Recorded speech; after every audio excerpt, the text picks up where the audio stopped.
মৃতের সংখ্যা 250। উদ্ধার কর্মীদের প্রাণান্ত চেষ্টা, বেঁচে থাকার আকুতি, ধ্বংসস্তূপে নিজেরা আটকে পড়া ওদের। ডোবা দখল করে রানা প্লাজা নির্মাণ করেন পৌর যুবলীগ নেতা সোহেল, তার আরেকটি বহুতল ভবনেও ফাটল। শ্রমিকদের যারা কাজে যেতে বাধ্য করেছে তাদের বিচার হবে বললেন প্রধানমন্ত্রী। সাভারের ধ্বংসস্তূপ পরিদর্শন করলেন বেগম জিয়া।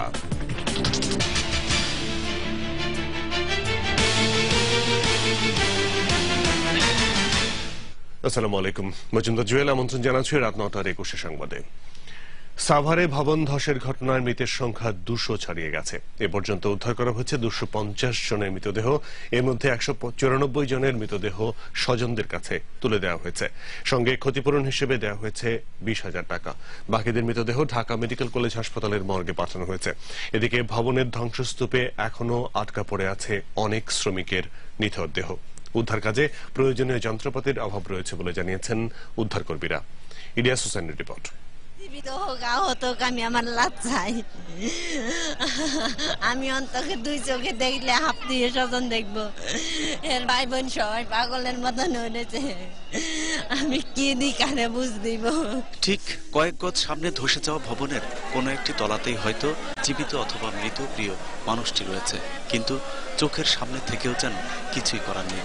সবকিছুই মেনে নিতে হচ্ছে অসহায়ের মতো। আমার বাইরে গেলে বাই করে দিবার কোন আমার বাইরে একটু ভাই করে দিবার কোন আমার একটা ভাই কেমনে কি করবো আমরা ভাই, এটা আপনারা একটু সমাধান করে দেন ভাই। ভাই আপনারা একটু সমাধান করে দেন আমার এটা। তো যদি এখানে প্রশাসন একটু ভালো মতো কাজ করতো তাহলে আমরা আরো বেশি সন্তুষ্ট হইতাম, কিন্তু পাবলিকই বেশি সহযোগিতা করতেছে আমাদেরকে। উদ্ধারের যে প্রক্রিয়া চলছে সেখানেও আশ্বস্ত হবার মতো তেমন কোনো সুখবর নেই, যে কারণে আটকা পড়াদের জীবিত বের হওয়ার সম্ভাবনাও ক্রমেই ক্ষীণ হয়ে আসছে। সেনাবাহিনীর লোক তো ঢোকেই না, সব সাধারণ জনগণ যে কটা আছে দেন সব সাধারণ জনগণ। যে লাশ আছে লাশ বাইকের মতন হেরা আমগো দিকে মানে কোনোরকম সাহায্য করতেছে না। অক্সিজেন চাইলে অক্সিজেন দেয় না, মানে স্পেশালি গন্ধে থাকা যায় না। এসব অভিযোগ অবশ্য প্রত্যাখ্যান করেছে সেনাবাহিনী। সবই করা হচ্ছে, যন্ত্রপাতির কোনো অভাব নাই। এটি ধসে যাওয়া দালানের 3য় তলার যে ছাদ, সেটি এই ছাদের নিচের ফাঁকা জায়গাটি হয়তো আপনারা দেখতে পাচ্ছেন।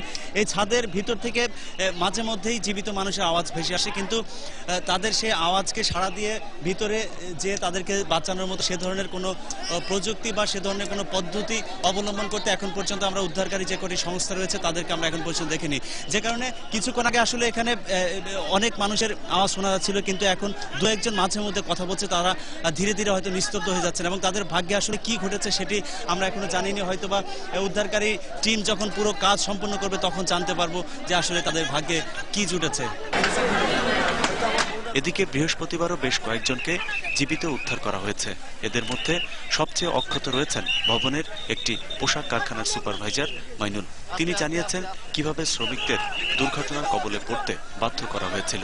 ক্ষমতার জোরে বিল্ডিং করে এবং প্রত্যেক হরতালের সময় হরতালে এই গার্মেন্টস খোলা রাখে, হরতাল প্রতিবাদে তারা 2-300 শ্রমিক বার করে তারা বর্তমান সভা অনুশাসনের মেয়র মুরুজ্জমকে নিয়ে শ্রমিক আসার কথা ছিল না, ঠিক আছে, ওনারা জোর করে হরতাল প্রতিরোধ করার জন্য মিছিল করার জন্য জোর করে লইছে। দায়ী ব্যক্তিদের শাস্তি দাবি করে বিক্ষোভ করেছেন বিভিন্ন কারখানার পোশাক শ্রমিকরা।